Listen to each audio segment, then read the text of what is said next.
Mainit na balita. Karapatan ng ating mga overseas Filipino workers, karapatan po ng ating Filipino migrants, magpadala o hindi magpadala ng pera sa kanilang mga kamag-anak. Wala po tayong pakialam doon. Sila ay pribadong empleyado sa ibang bansa. Ang kanilang pera ay pribadong pera. Pera nila yun. Kung paano nila gusto gastusin, wala po tayong pare-parehong pakialam doon. Kaya yung mga nagsasabi na magugutom ang pamilya, bakit po ba mas marunong ka pa? Walang sino mang pwedeng magdikta na sila ay hindi dapat magpatuloy sa kanilang paninindigan na ilang araw na remittance boycott o no remittance day. Napakainit na pinag-uusapan ng remittance boycott ng OFW. Naka-emphasize po yung salitang boycott sapagkat yan ang ating hihimayin, ating tatalakayin at lalagyan ng tamang teksto at konteksto dito sa sinasabing remittance boycott ng ating mga overseas Filipino workers. Kaya nga sila nagpakalayo-layo sa Pilipinas dahil gusto nilang kumita sa hangad na magkaroon ng mabuting buhay ang kanilang pamilya. Ngayon, kung nakikita nila na may problema ang kanilang bansa, hindi naman ibig sabihin na kayo ay naging Filipino migrants o naging overseas Filipino workers at ng ibang bayan ay nabawasan po ang inyong karapatan bilang Pilipino. Hindi ho. Kaya yung mga merong kontra-opinyon, respetuhin po ninyo ang opinyon at paninindigan ng mga Filipino migrants at overseas Filipino workers. Meron pong hindi sumasang-ayon. Wala po tayong magagawa sa hindi sumasang-ayon. Rinerespeto at rerespetuhin natin ang kontra-opinyon. Ganon din po yung merong kontra-opinyon o hindi sumasang-ayon. Respetuhin ninyo yung paninindigan ng mga nais lumaho sa tinatawag na zero remittance or remittance boycott ng OFW. Alam mo ninyo, karapatan ng ating mga overseas Filipino workers, karapatan po ng ating Filipino migrants, magpadala o hindi magpadala ng pera sa kanilang mga kamag-anak. At wala po tayong pakialam doon. Sila ay pribadong empleyado sa ibang bansa. Ang kanilang pera ay pribadong pera. Pera nila yun. Kung paano nila gusto gastusin, wala po tayong pare-parehong pakialam doon. Kaya yung mga nagsasabi na magugutom ang pamilya, bakit po ba mas marunong ka pa doon sa may pamilya na ayaw niyang magpadala? Hindi naman po perpetual or forever yun. Ito ay paninindigan ng mga overseas Filipino workers. Ito ay paninindigan ng Filipino migrants. Ito po ang kanilang paniniwala bilang susog sa panawagang Bring Back Tatay Digong Home. Yan ang kanilang pamamaraan ng pagsasalita, pagsasalahat, pagpupuna at malayang pagtitipon at malayang pagprotesta sa hindi nila pagsang-ayon sa polisiya ng gobyerno. Ito nga po yung pagbibigay kay Pangulong Duterte sa banyagang kamay, sa banyagang korte, sa banyagang tagausig at banyagang mahistrado. Kaya respetuhin natin yung ating mga overseas Filipino workers, yung ating mga Filipino migrants na nanawagan, na nanindigan ng remittance boycott. Hindi ko po alam kung hindi ko matiyak kung ilang araw o ilang linggo nilang gagawin ito. Magkaganoon pa man, ulitin ko, may mga nagme-message po. Si Lorraine Argante, number 56 from Saudi Arabia. Marami pong salamat sa iyo, Lorraine. Yung si Rafael Madalaga Botal, Number 56 din, watching from KSA. Maraming salamat. Kay Tain Lu, I hope Attorney Rodriguez will make it to the Senate. Maraming salamat sa iyong magandang wishes for me. Alam ho ninyo, sinisikap ko na gawin yung aking parte bilang senador ninyo, bilang kandidato.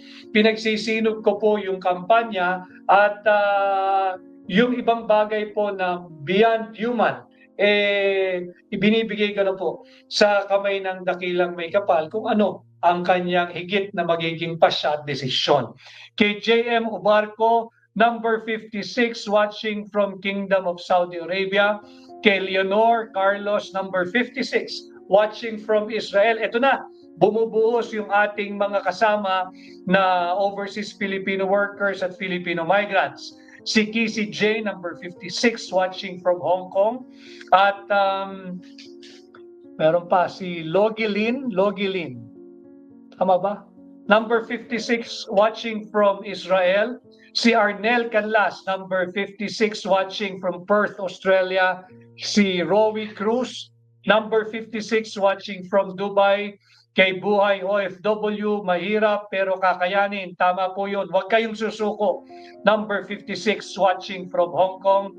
Kay JJHMPM, number 56, watching from Doha, Qatar. Maraming salamat sa ating mga gising na gising, mulat na mulat at nag-aalab na damdamin ng ating mga kapwa kababayang Pilipino, mga overseas Filipino workers at Filipino migrants.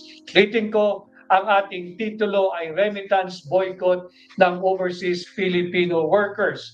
Ang kanila pong period daw ho ng boycott or no remittance ay mula March 28, kaarawan ni Tatay Digong, ni Pangulong Rodrigo Duterte hanggang April 4. Hinahanap ko po yung kaninang nakikialam at masyadong marunong na pinakikialaman yung posisyon at paninindigan ng mga overseas Filipino workers. Bakit daw po hindi sila magkakaroon ng remittance? Kawawa naman yung kanilang pamilya. Unang-una, kaya po sila ng ibang bayan upang kumita ng marangal at magkaroon ng malinis na pagkakakitaan para nang sa ganon, yung kanilang perang gagamitin upang ipakain at ipangpabuhay sa kanilang pamilya ay galing sa marangal. Kung ayaw nila mag-remit ng 1 araw, 5 araw, 1 linggo, wala pong pakialam ang kahit na sino. Ulitin ko, karapatan ng ating overseas Filipino workers, karapatan ng Filipino migrants mag-remit o hindi mag-remit. Karapatan po nilang mag-remit kung kinakailan nila gusto at wala pong sino man ang maaaring magdikta sa kanila kung kailan dapat mag-remit, kung kinakailangan dapat maghulog, kung kinakailangan magpadala sa kanilang mga kamag-anak. Bakit? Pera po ng ating mga kababayang Pilipino yan. Yung ating mga Filipino migrants at overseas Filipino workers. Pribadong pera po iyan at yan po ay pinaghirapan nila, dugod pawis, nagpakalayo-layo sa Pilipinas, nagpakalayo-layo sa kanilang mga mahal sa buhay, kaya walang sino mang pwedeng magdikta na sila ay hindi dapat magpatuloy sa kanilang paninindigan na ilang araw na remittance boycott o no remittance day. Pinag-uusapan dito yung ating pong nasa title, pakimute na lang pakimute. Ang ating title ay yung Remittance Boycott ng OFW o yung Overseas Filipino Workers at Filipino Migrants. Alam mo ninyo, ito ay naging reaksyon ng maraming Filipino migrants at overseas Filipino workers dahil nga doon sa hindi pagbibigay ng due process, pinagkait yung due process, yung kanyang karapatan kay Pangulong Duterte. Nakita naman natin kung paano siya ibinigay na tila parang alay o handog sa mga naglalaway na banyaga. At yun nga ho, ay kapansin-pansin na papag-usapan din dito sa Pilipinas yung ating pong soberanya tila inapakan o tinapakang sadya ng isang institusyon. Hindi man po bansa ito ito isang institusyon lamang, yung ICC, yung International Criminal Court. Alam po ninyo, pagdating sa usaping sovereignty o soberanya, hindi lamang po teritoryo ang pinag-uusapan pagdating sa usaping soberanya, pati po yung kanyang mga citizens, yung kanyang pinamumunuan, yung kanyang pinaglilingkuran. At pag sinasabing soberanya, hindi lamang po internal sovereignty, but includes external sovereignty. Yung external sovereignty, ibig lang pong sabihin yan, ay meron po tayong karapatang pamunuan. Hindi lamang ang ating teritoryo, kundi pangalagaan ang karapatan ng bawat mamamayan. In this case that we're discussing now, ang karapatan ng bawat Pilipino laban sa pakikialam, laban sa panghihimasok ng isang foreign jurisdiction, ng isang banyaga, maging bansa man yan, institusyon o korte, kagaya ng pakikialam ng International Criminal Court, kagaya ng pagtapak ng isang institusyon o yung ICC sa soberanya ng Pilipinas, sa soberanya ng Pilipino, sa katauhan ni Pangulong Rodrigo Roa Duterte. Malinaw po yan. Kasi pag sinabi mong sovereignty o soberanya, yung usaping sovereignty o soberanya, yung external and internal sovereignty. Yung mga ibinibintang ko, paki-mute lang ho yung inyong mikropono. Paki-check nga yung isang hindi nag-mute, pakitanggal para naman meron tayong ayos sa ating programa. Yung pasensya na ho kayo dahil alam naman natin na yung ating mga kinakalaban wala pong respeto sa Pilipino. Kaya dito sa ating pahina dapat may respeto tayo sa isa't isa. Tupdin natin yung simpleng patakaran na i-mute muna yung mikropono hanggat hindi pa nare-recognize. At pag na-recognize na, ay buksan po ninyo yung inyong camera at saka po ninyo i-unmute yung inyong mikropono. Para dito naman, meron po tayong ayos, meron tayong sistema, at meron tayong pagrespeto sa isa't isa. So yung usapin nga po ng soberanya, ito po yung supreme authority and independence. Meron po dapat ang isang malayang republika katulad ng Pilipinas. Subalit nakita nga natin, mainit pinag-uusapan, kahit saan po ako nagpunta, kahit saan ako nangangampanya, kagaya ngayong araw, tini-question niya na bakit inapakan yung soberanya ng ating bansa ng isang institusyon lamang, ng isang international institution lamang. Opo, isa siyang International Criminal Court, pero hindi siya bansa, hindi siya estado, hindi siya republika kagaya ng Pilipinas. At ang nagiging sentimiento po ng maraming Pilipino, bakit tayo pumayag na tapakan ng isang ICC lamang ang soberanya ng Pilipinas? Hindi po kasi pwedeng maitanggi na hinayaan nating makialam ang isang banyagang jurisdiksyon. Ibinigay natin ang isa sa ating kapwa Pilipino, si Pangulong Duterte, sa isang banyagang korte, sa isang banyagang jurisdiksyon, sa isang banyagang taga-usig, sa isang banyagang maestrado. Bakit? Bukas po lahat ng antas ng ating korte sa Pilipinas. Dapat po, pag nag-uusap tayo ng soberanya or sovereignty, meron po tayong exclusive right to govern internally and externally. Not just our territory, but even over our people. And when we say govern, hindi lamang po ilimitahan o i-restrict yung kanilang karapatan, kung hindi ipagtanggol ang karapatan ng bawat Pilipino laban sa pakikialam ng banyaga. Nakita naman natin, hindi po nabigyan ng due process si Pangulong Duterte. Isa lang ang hiningi niya nung siya ay he was held against his will. Hindi nga po arestado dahil yun nga po yung kanyang kinukontes. Isa lang ang kanyang hiniling. Dalhin siya doon sa tinatawag na competent judicial authority. Hindi nga po naganap yun, hindi nangyari yun, hindi ibinigay yun. At kung ano-ano ng palusot, kung ano-ano ng paliwanag, kung ano-ano ng justification, keso mahirap dalhin o hindi pwedeng dalhin. Simple lang ho naman may choice naman ho lagi Ang Villamor Air Base ay nasa jurisdiction po ng Pasay.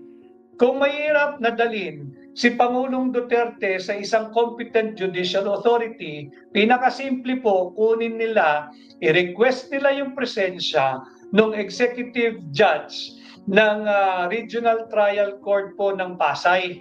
At siya ay pakiusapan at dalhin sa Villamor Air Base. Nang sa ganun, maprotektahan at maobserbahan at maibigay ang karapatan ni Pangulong Duterte na ayon na rin doon sa tinatawag na Article 59 ng Rome Statute na sinasabi, pagka meron kang aarestuhin, agad-agad, hindi bukas, hindi mamaya, hindi 6 months from today, agad-agad ay dalhin yung inaaresto o yung subject ng warrant o yung subject ng arrest sa isang competent judicial authority. Hindi po nangyari yun eh. Ibinigay agad sa ICC. Yan po yung pakikialam sa internal process ng ating bansa. Kaya ang daming nagsasabi na natapakan yung soberanya o yung sovereignty ng Pilipinas at higit sa lahat ng Pilipino. Yung katauhan ni Pangulong Rodrigo Roa Duterte. Malinaw din naman po ito eh.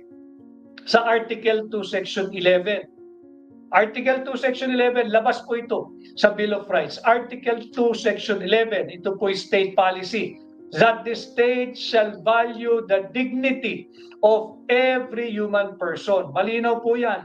The state values the dignity of every human person and guarantees full respect for human rights. Silipin po ninyo yung Article 2, Section 11, stay among the state policies.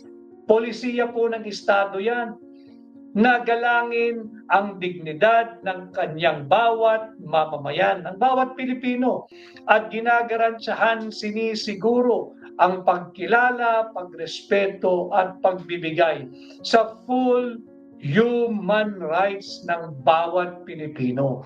Kayo na ho ang nakasaksi, kayo nakanood. Paulit-ulit, whether live, as it happens, or nung pong replay na lamang. Nakita naman ninyo nasaan yung dignidad ng dating Pangulo? Nasaan yung dignidad ng kapwa natin Pilipino? Nasaan yung garansya at pagkilala sa kanyang full human rights? Hindi nga ibinigay yung kaisa-isang hiling na dalhin muna siya sa tinatawag na competent judicial authority. Hindi po competent authority from the executive department. Hindi po malinaw po yung wordings ng batas Competent judicial authority. Korte po iyon.